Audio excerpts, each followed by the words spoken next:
Hello, ladies and gentlemen. This is Eddie Marcus. I've had a rough time trying to determine what I should talk to you about at this hour.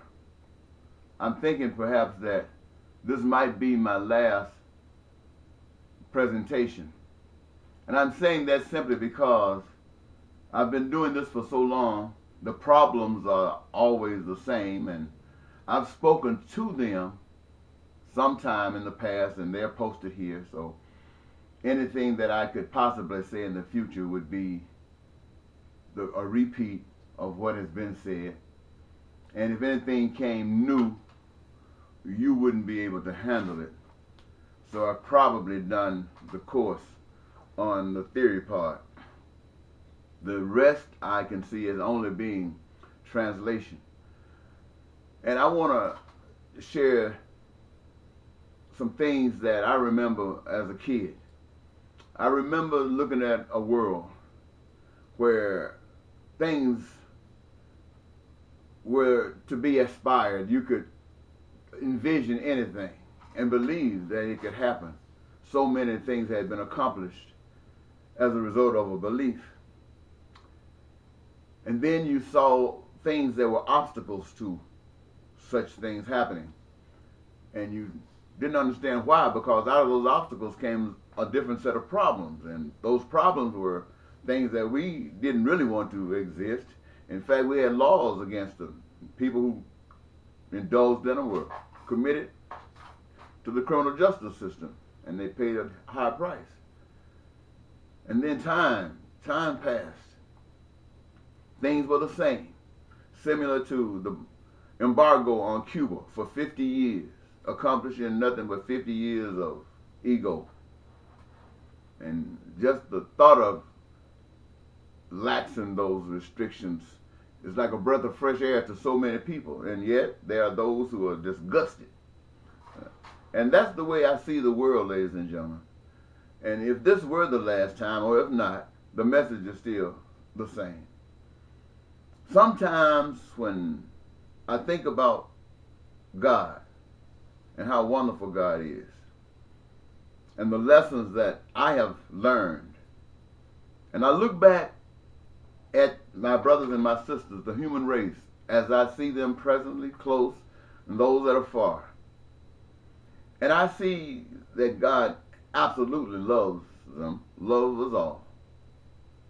And I hear us say, many of us, that whether we call God Jehovah, Allah, we say we love God.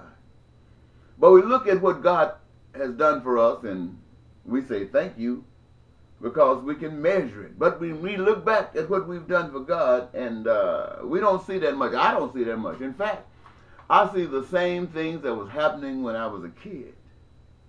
And only this time it's a little worse.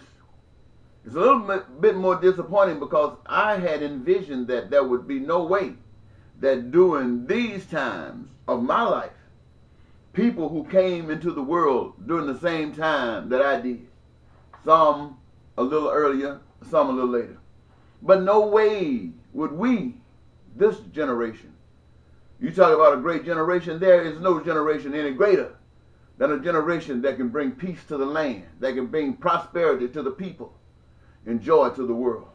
There is nothing any greater than that to me.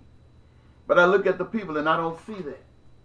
And I reflect back over the times I've had to communicate. I want to say nice things. I do not want to offend my brothers and sisters, because I know they take it literally.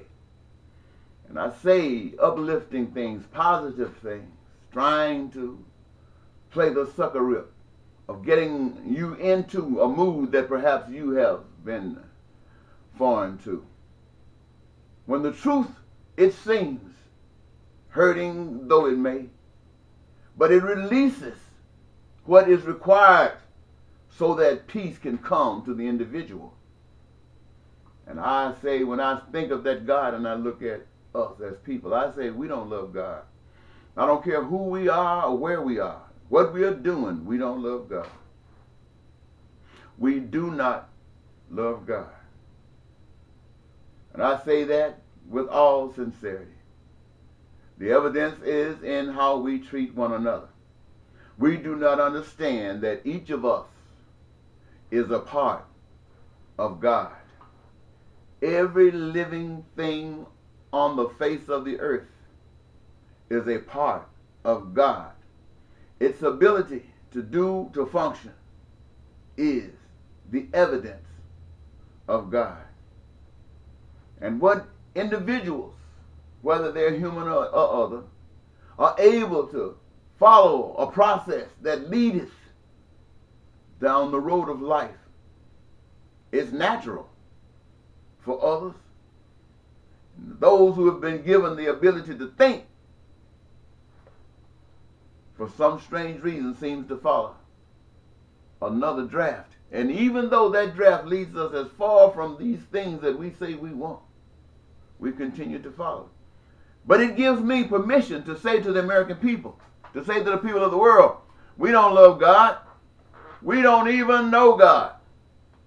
We go to church. We preach what they told us to preach. We preach what we have been taught to preach. And I know we think we don't. But everything that comes out of our being that is not of God is of the world. And how many of you are telling the people that everything in existence belongs to God? How many of you are telling each other that the things above the earth, seen and unseen, on the earth, seen and unseen, in the earth, seen and unseen, belongs to the Maker? Not any human being, not 3M, not MMM, not IQ, not Alcorn State University. But it belongs to the Maker. And each of us as human beings, wherever we are, whatever we call ourselves, we are here by the power of some other than ourselves. And we belong to that process. And the things that we try, the things that work, the things that fail, determines the authenticity of that which we try. And when we see a society that's failing, it does not fail just because it fails. It fails because the puzzle is not in the place of the steps that leads to what we say we want. Well, the reason that happens is because we don't know God. Now, I'm going to say it to you lightly. We don't know God. Listen to me. Crime and violence, it exists because of laws that are broken, but laws that were implemented to protect a special group of people while denying others. Laws.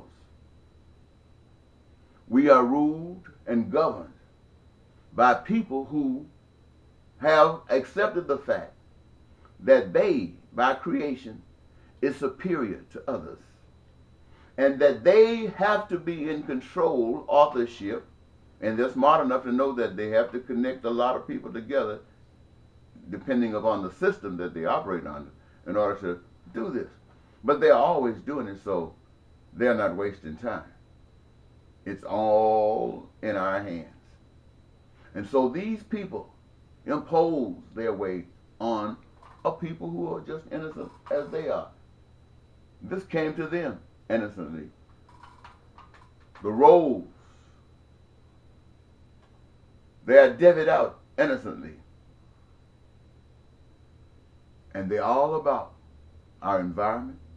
They're all about what we are exposed to. You don't know God, so you can't teach God. You don't know God's way.